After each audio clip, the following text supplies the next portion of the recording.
Hello दोस्तों, स्वागत है आपका स्मार्ट एडवाइस की एक और नई वीडियो के अंदर। तो आज की जो हम बात करने वाले हैं हमारी थार के वर्किंग मैकेनिज्म के बारे में। यानी कि इंजन वाली गाड़ी होती है तो उसके अंदर इंजन होता है, इंजन के अंदर पेट्रोल टंकी रहती है और इसके अलावा जो अंदर का जो इंजन का मैकेनिज्म रहता है, गेयर बॉक्स वगैरह रहते हैं। तो आज हम बात करने वाले जो हमारी इलेक्ट्रिक थार है ना, इसके अंदर क्या मैकेनिज्म काम करता है। यानी कि जैसे मतलब बोनेट के अंदर क्या है और इसके अलावा जो इंटीरियर के अंदर क्या क्या चीज़ें और इसके अलावा जो पीछे वाला डिफरेंशियल है ना, जिससे ये रियर व्हील ड्राइव इसका काम करता है सिस्टम। तो उन सारी चीज़ों को हम इस वीडियो के अंदर देखने वाले हैं। तो चलिए इस वीडियो को कंटिन्यू देखिए और पीछे लास्ट तक देखिए कि इसके अंदर जो इलेक्ट्रिक गाड़ी आती है, जो सेम हमारी गाड़ी के अंदर सेटअप है, उन्हीं उसी प्रकार की कुछ चीज़ें जो रियल जैसे मतलब टाटा नेक्सॉन वगैरह कई सारी बड़ी गाड़ियाँ आती है, उनके अंदर थोड़ा डिफरेंट तरीके से थोड़े बड़े लेवल पे होती है वो सारी चीज़ें।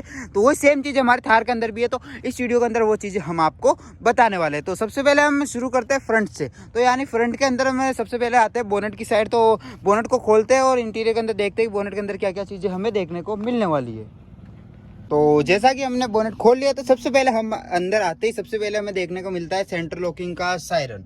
यानी कि सबसे टॉप पे ये चीज़ लगा रखी है। और इसके अलावा जो हम बात करें तो ब्रेक, यानी कि जो नॉर्मल गाड़ियों के अंदर सभी के जिस टाइप का ब्रेक आता है, ब्रेक फ्लूइड यहाँ पे डलता है। और इसके अलावा यहाँ पे हमारा डीसी कन्वर्टर, यानी इससे 12 वोल्ट की जो बैटरी हमने लगा रखी है दो, ये इससे चार्ज होती है। यानी कि जो बड़ी बैटरियाँ रहती है, इसके करंट को कन्वर्ट करके ये 12 वोल्ट के अंदर ये कन्वर्टर है जो कि कन्वर्ट करता है। और इसके अलावा हम बात करें तो ये है इसका एक्सीलेटर। यानी कि इस गाड़ी के अंदर जाऊंगा जब एक और दिखाऊंगा, डबल एक्सीलेटर लगा रखे हैं। तो उनमें से ये एक्सीलेटर है जो कि मेन जो गाड़ी का एक्सीलेटर है उससे ये वर्क करता है। यानी कि वायर यहाँ पे हमने लगा रखी है तो इससे ये एक्सीलेटर काम करता है। और यहाँ पे हॉर्न, यानी कि जैसे मतलब कई सारी जो डीजल गाड़ियाँ या पेट्रोल गाड़ियाँ होती है, यहाँ पे रेडिएटर वगैरह वो सारी चीज़ें रहती है। इसके अंदर वो सारा सेटअप कुछ भी इसके अंदर देखने को नहीं मिलता है। और बाकी जहाँ तक है इसका बोनेट खाली खाली देखने में लग रहा है, बिल्कुल काफ़ी सारी चीज़ें इसके अंदर कम देखने को मिलती है उन गाड़ियों से हट करके।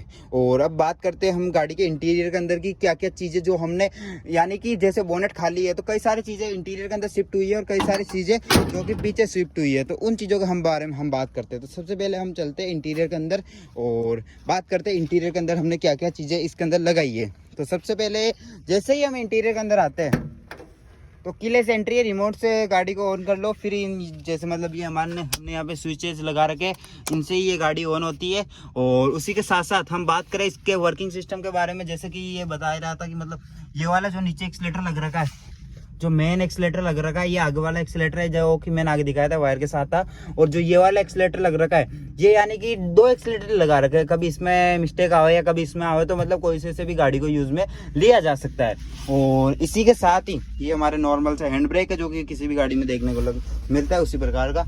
और ये है इसका हाई लो स्पीड का, यानी कि जो इस जगह पर आएगी इस पोजिशन पे तो ये लग जाएगा लो के अंदर, बीच के अंदर न्यूट्रल के अंदर और यहाँ पे ये हाई के अंदर। यानी कि इसके अंदर गेयर मोड भी है, मतलब कि रफ टर्न जैसे मतलब हम ऑफ रोडिंग वगैरह भी करते रहते हैं तो उन चीज़ों के अंदर ये काफ़ी हेल्प करता है। अब जैसे मतलब कैसे दिखाए रहे तो ये तो हो गया एक ड्राइवर साइड का मतलब सिस्टम। अब को ड्राइवर साइड के अंदर चलते हैं।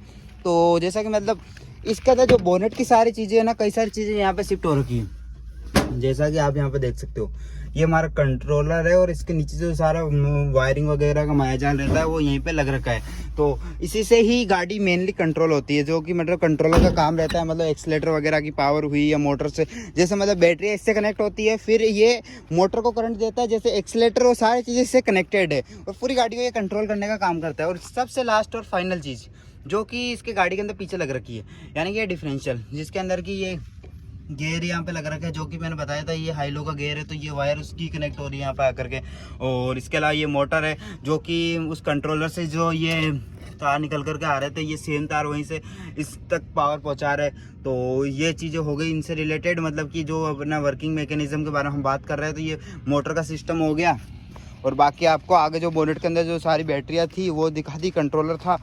यानी कि इस गाड़ी के अंदर जो सिस्टम है ना, पूरा सिस्टमेटिक तरीके से सारी चीज़ें सेट है। यानी कि मतलब बोनेट से लेकर के सारी चीज़ों तक हमने सारी चीज़ों को पहुंचाया है। मतलब जैसे मतलब कि आगे हम जैसे मतलब बोनेट के अंदर जाते हैं तो बैटरियाँ देखने को मिल जाती है, और केबिन के अंदर जाते हैं तो इसके कंट्रोलर और कंट्रोल्स देखने को मिल जाते हैं। और इसके अलावा जो पीछे जाते हैं तो हमारे इसके अंदर हमें देखने को मिल जाता है हमारा जो मेन सेटअप है मोटर, यानी कि जो गाड़ी को इंजन आगे जा करके फिर पीछे रियर व्हील्स के अंदर पावर डिलीवरी की जाती है सॉफ्ट वगैरह की वजह से।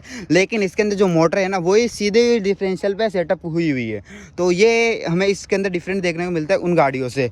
और तो हमने इसके वर्किंग मैकेनिज्म को पूरी तरीके से देख लिया है कि मतलब क्या क्या चीज़ें हैं, और बाकी स्टीयरिंग वगैरह और आगे जो सस्पेंशन वगैरह सेटअप है वो तो नॉर्मल है ही है, जिसके अंदर की आगे जो हमारा सस्पेंशन लग रखा है ये है कोयल स्प्रिंग, और पीछे जो जाकर के देखते हैं ये देखने को मिल जाता है हमारा लीप स्प्रिंग वाला सेटअप। तो इस गाड़ी से रिलेटेड कोई भी मॉडिफिकेशन से रिलेटेड या आप कुछ भी कमेंट करिए कि मतलब इस गाड़ी के अंदर हमें क्या करना चाहिए। तो चलिए इस वीडियो को यहीं पे समाप्त करते हैं, और कुछ आपको इस गाड़ी से रिलेटेड वीडियोस वगैरह देखनी है चैनल को सब्सक्राइब कर लीजिए और बेल आइकन को भी दबा लीजिए कि इससे रिलेटेड आपको नई वीडियोज़ देखने को मिल सके। तो चलिए इस वीडियो को यहीं पर समाप्त करते हैं।